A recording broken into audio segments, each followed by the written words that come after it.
Supporters have long speculated about the truth behind Lisa Swain's former partner, Becky.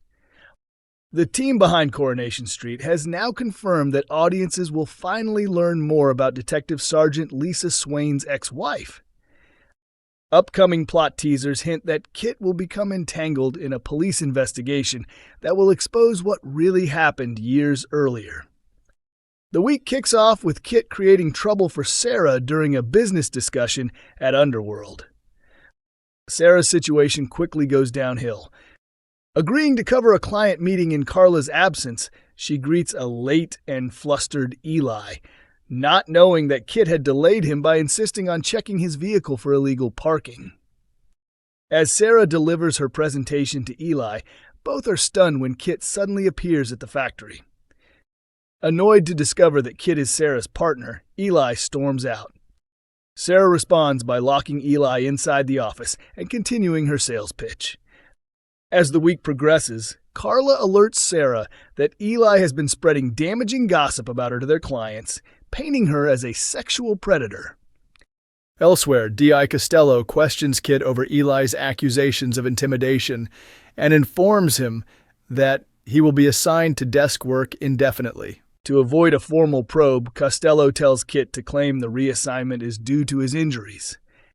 Sarah vents her frustration at David for passing Eli Kit's personal information and is equally upset to learn Kit has been making threats toward Eli. Later, Kit opens up to Sarah, explaining that a recent investigation he handled was connected to an old case involving Lisa's wife, Becky. When he tried to access Becky's case files, D.I. Costello warned him to stay out of it, but Kit chose to pursue the matter in secret. Meanwhile, Carla criticizes Sarah, noting that because of her, numerous clients are now asking for the same discount Eli received. Kit sympathizes with Sarah's predicament. Carla urges Sarah to secure fresh clients so they can recover some of the lost revenue. Meanwhile, David and Lisa's petty bin dispute rumbles on, and when Lisa admits she's keeping a log of every instance she hears David's dog barking next door, Carla can't help but be entertained. At the police station, D.I. Costello warns Lisa to maintain a strictly professional rapport with Kit, adding that he wouldn't want to see her dragged into his troubles, leaving Lisa startled. Elsewhere, Abi becomes irritated when Carl flirts with Tracy, casually revealing that he's staying in room 101 at the Chariot Square Hotel. Carl reassures her that his banter with Tracy was just a smokescreen and proposes they rendezvous at the hotel later. Entering his room, Carl grins when he hears the shower running, anticipating a steamy afternoon with Abi, but is left stunned when Tracy emerges from the bathroom doorway. Later that week at number 13, Kevin and Abi share a warm moment before Carl drops by to tell Abi about Tracy's advances and how he rejected her. Abi swiftly ushers him out of the house.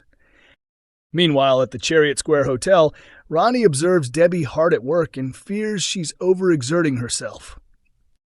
Debbie is unimpressed when Ronnie summons Ryan in on his day off to lend a hand. Soon after, Debbie encourages Tracy to make another move on Carl, even offering to pay for the drinks. In a back alley, Carl meets Abi and remarks that if she's still sleeping with Kevin, he's free to be intimate with Tracy, should he choose. Back at number 13, Abi reluctantly begins packing for their Mallorca trip, but claims she's misplaced her passport.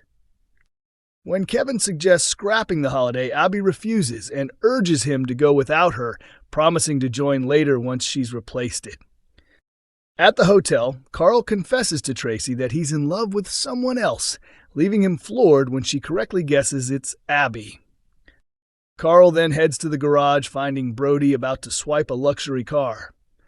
He warns Brody he could end up back in the secure training center, but offers to teach him easier theft methods once he returns from Wales.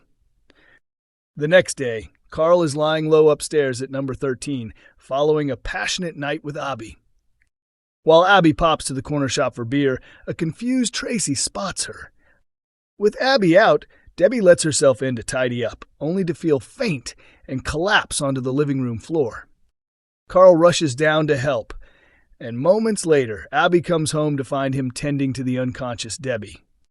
Abi quickly calls an ambulance and contacts Ronnie, while Carl slips back upstairs to stay hidden. Later, alone at number 13, Carl embraces Abi, and the hug soon escalates into a heated kiss. Through the kitchen window, Tracy watches with a sly grin, clearly plotting her next move. At the hospital, Debbie assures both Ronnie and Carl that the doctors have given her the all clear, and apologizes to Carl for cutting his trip short. Carl hides his guilt as he continues concealing his secret fling with Abi. Coronation Street, Gary Windus' future target revealed following chilling moment with Theo. Coronation Street viewers are speculating that Gary Windus could be about to claim another life, with his past killings still unpunished after a tense encounter with Theo Silverton. Many fans believe a murder twist is looming for Gary, following a troubling scene with Theo in Monday's episode. In the latest installment of the ITV drama, Gary was seen consoling Theo after he vandalized the builder's yard and broke down over Noah's recent behavior. Regular viewers are aware of Theo and Noah's complicated history and understand why Theo finds his presence difficult to handle. Spoilers suggest Noah will soon use a photograph of Theo's family in a flyer for his church, promoting so-called traditional family values, a move made only months after Theo's split from his wife Danielle and the start of his relationship with Todd Grimshaw. But could Noah regret provoking him? Noah remains involved in conversion therapy years after being connected to Theo's own traumatic experience with it. Recent scenes have shown both Theo and Todd lashing out, and now, according to teasers, Gary may be next, with hints he's set to confront Noah while holding a hammer. Before these explosive moments air, Monday's episode saw Gary growing closer to Theo as they discussed his ordeal. Gary expressed his sympathy, and his suggestion that he could sort things out gave the impression he might take direct action. Although Theo urged him to drop the matter, fearing further trouble, some fans now believe Gary will kill Noah. It wouldn't be his first time. He previously caused the factory roof disaster that claimed Rana Habib's life. Gary also killed loan shark Rick Nealon in self-defense and threatened Derek Milligan over unpaid debts, a confrontation that spiraled into the Christmas siege, resulting in Derek's death and the fatal shooting of Robert Preston. While Gary had kept a lower profile in the past year, his violent side seems to be resurfacing after a savage beating from Lou Michaelis. Now speculation is rife that he will strike again, targeting Noah to protect Theo. One fan posted, "When Gary kills Noah and they blame it on Billy." Another joked, "Gary and Theo off to dig a hole in the woods, don't forget to take off Noah's watch." A third added, "Gary is turning vigilante? Brilliant." Others reflected on his dark history, with one remarking, "Gary has removed plenty of people from his life for good, and the writers seem to think we've forgotten how many murders he's gotten away with." Coronation Street continues Mondays, Wednesdays, and Fridays at 8 p.m. on ITV1, with episodes also available on ITVX and YouTube.